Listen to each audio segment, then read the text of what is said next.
Alright guys, what is up? It's your boy Kittens coming back to you guys with my Yasharn, the Implaceable Earth. And as you guys know, maybe I've said it before, but I am literally going through and building up a nice little bit of a block. And for my first block, it's finished up. I wanted to do a whole number of dual color commanders to really just embody the flavor, the fun of Selesnya. So, this is a whole bunch of stuff that I put together, and I really, took some advice from some other people for this deck for, in my own collection, because I don't play stacks. I hate playing against stacks. It's one of those things where when I play against stacks, I'm just like, no, thank you, my friend. So, what I decided to do for this deck was make it into a light stacks deck where a whole number of the enchantments and stuff are based on just making it difficult to attack me, difficult to do more things than you would want to. And really, some of the most powerful light stacks pieces that I'll use in here are Archon of Emeria, and I use the 1-drop enchantment before we go over anything, the Authority of the Councils. And then I feel like that's, for me, I feel like that's a nice acceptable amount of control stuff that I'm not going to try to do anything too crazy. So I hope you guys enjoy this little bit of a thing. And I feel like we want to just dive into, I guess, we'll say the Singleton good creatures. So this is a little pile for Singleton good creatures that just don't really have anything to do with the deck. Just absolutely fantastic creatures for board advantage, or just good cards inside of Selesnya that I just really have been enjoying. So Maja, Baneslayer Angel gives you so many keywords for 5 mana. This guy is still good. Verdant Sun's Avatar gives you huge amounts of life gain just throughout the game incrementally. We use engines to return cards from grave to board to just continue getting additional advantage, the Sun Titans, X, Y, and Z in that. So you end up getting sometimes 6, 12, 20 life off of just playing a creature or two. Keeper of the Accord, absolutely fantastic board advantage. You get a little bit of land ramp, you get a little bit of creature ramp, and it's just 4 mana. I mean, Keeper of the Accord is a fairly powerful card in Commander, and I've just been enjoying playing it every time. Genesis Hydra, this is a really interesting one. A lot of times in my decks I've been playing Oath of Druids, so most of the time I just stay away from X spells. I play a lot of green decks, but I decided to just only use one Oath of Druids in my main powerful deck and start throwing a whole bunch of these super epic X spells into the deck so I can dig through and find some of the key permanents that we need. Otherwise, this is the big boys, the bring in the stuff back home, and a special little mention for Promise of Tomorrow and Sun Titan, because I feel like that's an exceptionally powerful combo in this deck. We use Artisan of Kozilek. It gives us that Annihilator, so when we're attacking somebody, we can just force them to sack permanents, and there's really nothing they can do about it unless they can remove the Artisan. It allows us to also get something else back. The Timeless Witness gives us 2 different grabs to return one of these engines, these creatures that we really want, to our hand. Revelark is just a nice way to get creatures with power 2 or less. You get 2 of them when this dies, and you can also evoke him for a little bit greater. It's just super powerful. There's some of the later ones. I guess we'll just blast through it instead of separating and explaining and comboing. So Renin 7, this is a really interesting one. A super great pull. I've been enjoying him in my deck, and this is one of those ones where you get to get lands, you get to fill your graveyard up, you get to return stuff, you can create a creature. Like, it's just, there's so many good things. I've been able to ultimate him twice, and it's just super powerful every single time. The Emeria Shepherd. Oh my goodness. Emeria Shepherd does things to board states that just shouldn't happen if you're playing things like Terramorphic Expanse. So I really would just recommend that 7-drop in there. Absolutely.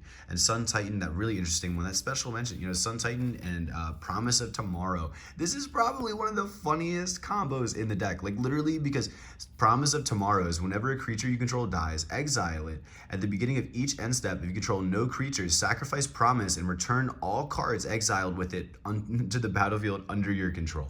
Like, literally, so if no one removes this, as your board starts to die, all your creatures go under Promise of Tomorrow, including Sun Titan. This dies, bringing Sun Titan back. Boop.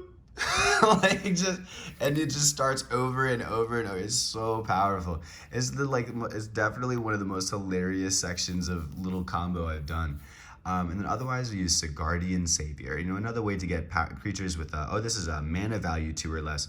So there's some differences, some nuances. This is a really beautiful card. And Karmic Guide is another way to get creatures back. There's some good stuff. This hits anything. I guess there's a number of them that just do anything. I feel like I'm like just speeding through. I feel like that's a little bit easier.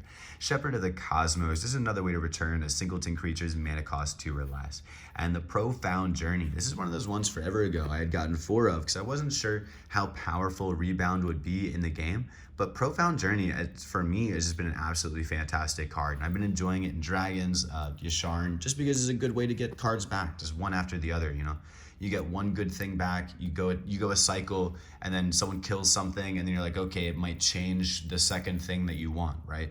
So Dryad's Revival, kind of a similar context there, where cards like this, where you have that flashback and you have that second bit where it's just a target card, you can just grab anything, and later in your graveyard, you go and grab something that, you know, it is just what it is. So Moon Blessed Cleric, this is one of the ways we're gonna, you know, enter the battlefield. We get to put enchantments on top of our library so that we can start doing a little bit of tutoring. There are times when we have the 3 CMC, we have 2 or 3, you know, lock pieces on board, and we're like, hey, we really just need to freaking find Sphere of Safety and just be like, you have to pay like 10 to attack me right now.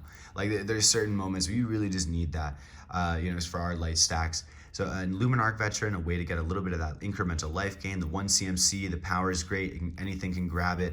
Essence Warden, same deal here. A little bit of that life gain. The 2 CMC, just about anything can grab it. This lets us get a little bit of lands if we can at least point at someone that has a little bit more than us. And then Savala Explorer Returned, the taps, it reveals, lets everyone draw, gets us life and mana, as well as being a little bit of that fun bit where everyone gets a little bit of something. The Elvish Mystic, similar idea, light early ramp, but then also is grabbable. The Nectar Pot, you know, I think there's some stuff that might not be able to grab it because of the 3 toughness, maybe, but the landfall triggers are really nice in this deck, and that art is absolutely gorgeous. So the Righteous Valkyrie, you know, this is another one of those ways where we can get a whole number of incremental life gain, but more or less, it's really just a lord for life gain. The moment we go over 40 something, 47, like we literally, this lord is so freaking strong. Like at first this deck was going to be an angel deck, and as I was trading out a bunch of the cards that are angels to make it more Celestia-y, you know, like more flavory, I was like, I just can't take this out. Like it is just so strong, you know, it's awesome. And Prosperous Innkeeper, another way to get that incremental life gain. You can have them come in over and over and over, and then you get a nice little bit of a treasure token. And oh geez, oh sorry, just bumped into the mic. All right, no, wait. There we go. Okay, we're here. Prosperous Innkeeper. Okay, so this is a fantastic one that I've enjoyed. And this is one of those ones where enters the battlefield, you know, you get a little bit of the ETB triggers, you get a little bit of the treasures when it comes in. So, you know, it's a super fantastic one. And Jedi Offshoot, another way to get, I think there's some of the 3 toughness, it misses a little bit, but again, landfall triggers, absolutely beautiful. Fierce Empath. This is one of the ways that we can go and start digging for some of our big guys. Late game, we maybe want to just enjoy cycling through our 3 CMCs and just finding specific permanents to really start digging through. And then honestly, my favorite, the Flump. All right, it's like the defender flying. When Flump is dealt damage, you and target opponent each draw a card. So you can literally barter this at a table and go, hey, like, you know, if you attack me, you can draw a card. Like you're not sure who you want to attack. The funny thing that ends up happening with life gain decks is people look at you and it's like, oh, first attack, cool. Oh god, hey, my bad. So I think the focus went off or something. It's like some weird, oh god, camera. Can we not? All right, I'm just gonna not worry about it. So I'm just gonna go through with it. All right, here we go. Archon of Emiria and Thalia, Guardian of Thraben are the some of the light stacks pieces. I feel like this is maybe the strongest section, and we also have Windborn Muse, just ways for our. I don't know if I really like the ones where, you know, like it costs 1 more. I really like the ones where it's like it can't attack me, but sometimes it just feels good to throw a Thalia on board. I'm not gonna lie, and have everyone look at you like you shouldn't do that. And I'm like, yeah, whatever, dude. Oh god. Camera, why you do this to me? Why you do this to me? I'm like trying to move it. I don't know why. I don't know why it's doing this actually. Okay, well, you know what? I am gonna stop thinking about it. You know what I'm gonna think about?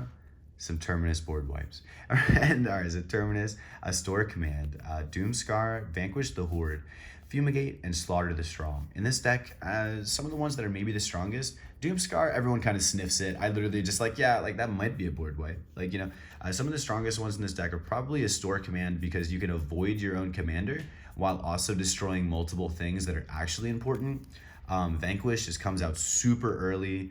And well, less mana, but can come out super early to just destroy a board. Like if you're turn 2, turn 3, and someone's going nuts, you literally just vanquish, and it's totally fine.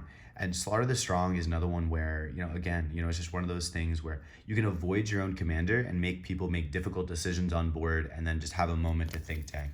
So one of the other things that, so many things to go over in this deck, guys. I hope you guys don't mind.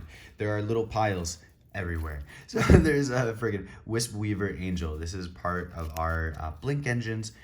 So there's a whole number of things to do for that. I guess Singleton things to target and the creatures.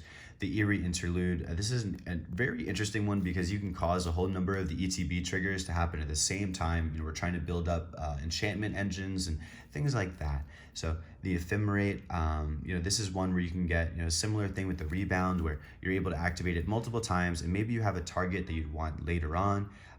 You know, so it's just like, it's definitely an interesting one. Of the ones I definitely think Ephemerate and Eerie Interlude are the best.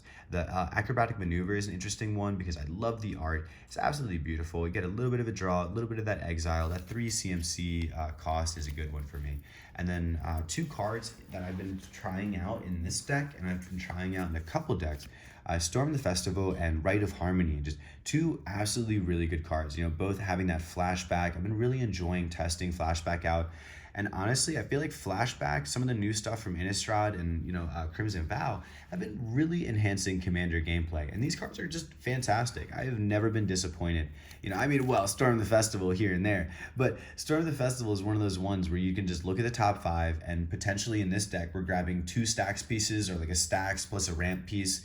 And it's just, it's super nice to do.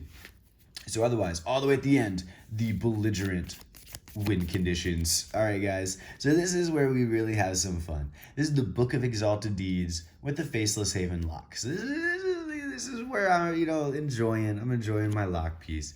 And, you know, to find a little bit of that, I've found Reshape the Earth. Now, the cool story about this is that we did a Commander competitive night. I got 3rd place. Super nice, super awesome tournament. Everyone was epic. And, you know, I pulled a Reshape the Earth from my pack. Someone got a freaking manager. Oh, it was a good day. But Reshape the Earth, I actually wanted it for a deck. So it was super epic. And that's when I started to build this one. And ironically, it helps with the lock engines. And we have some Aetherflux Reservoir juiciness. At this point, you know, for Aetherflux in this deck, what it really does is just sometimes it comes out when you have 60 life. You know, you just randomly draw it. There's no way for me to search it. It just will happen at some point. And then sometimes I've played it on a board where I already have lock pieces and I just start killing people. The same thing with Felidar. You know, we do have ways to actually search him, but this is just a super fun one. Like, I am so excited to win a game with Felidar without it being removed immediately. Not so sure. We'll see what happens with it. But those are the kind of the generic just win condition stuff. And then we're going to just go through... Oh, bumping into my thing. My bad, guys. I still gotta fix the camera, but I'm honestly probably just gonna post this. I hope you guys don't mind. So there's some ramp pieces. The Enter the Unknown. This is one of those ones, again, you know, I've been talking about a lot. And, you know, when I do my videos, I like to bring up specific cards that I think are just interesting and good for Commander. Enter the Unknown is one that's just super cheap. When I bought them, they were like 2 or 3 cents or something. I got them like $1 for 4, like whatever. And, you know, I've been enjoying it. Just does a lot of stuff. Soul Talisman, again, you know, I've been enjoying it. Does a lot of stuff. Marble Talisman, or wait a second, Marble Diamond, Thought Vessel, Mana Crypt, Jeweled Lotus, Soul Ring, Moss Diamond, and Arcane Signet. And as you guys know, I have my real copies. These ones are proxies. And I like these ones because they're slightly larger and like emboldened than the regulars. So they're I call them fun proxies. So I hope you guys have enjoyed the video. I feel like this is pretty much the end, except for the land package. Probably a really important part. There's some small stuff in here to do. Some of the Scry lands and the Windsweeps are pretty much the only important lands, I guess. Well, Stirring Wildwood's a good land. Yeah, and Mosswort. Yeah, that's true. There actually is some pretty good lands. Yeah, there's life gain. Yeah, there's a lot of actually fairly idealistic land package stuff in here. The Evolving Wilds is something that helps get the extra ETB triggers, a couple landfall triggers that we have for life gain, as well as wanting to move our top deck around if we just want to shuffle or something. I don't think we have anything that does top deck manipulation, or like it actually matters if there's a top deck. But the Guildless Common Selesnya Sanctuary is a great way to continue fueling our hand. In this deck, there's not too many ways to draw. We have to play very resource kind of heavy. Like, we're very resource to resource in this deck. However, it is still very powerful. It technically kind of can win maybe turn 8, turn 9, but it's hoping to kind of slow everything down, kind of enjoy the game, and have this kind of epic battle at the table where I'm either blocking the table down and no one can win, or I just lose because I played way too many things. So I don't know. Hope you guys have enjoyed the video. Like, subscribe, all this, that, and the other. And this is such a fuzzy one. I feel like I got to work on my camera. So again, I hope you guys have enjoyed the video. Peace.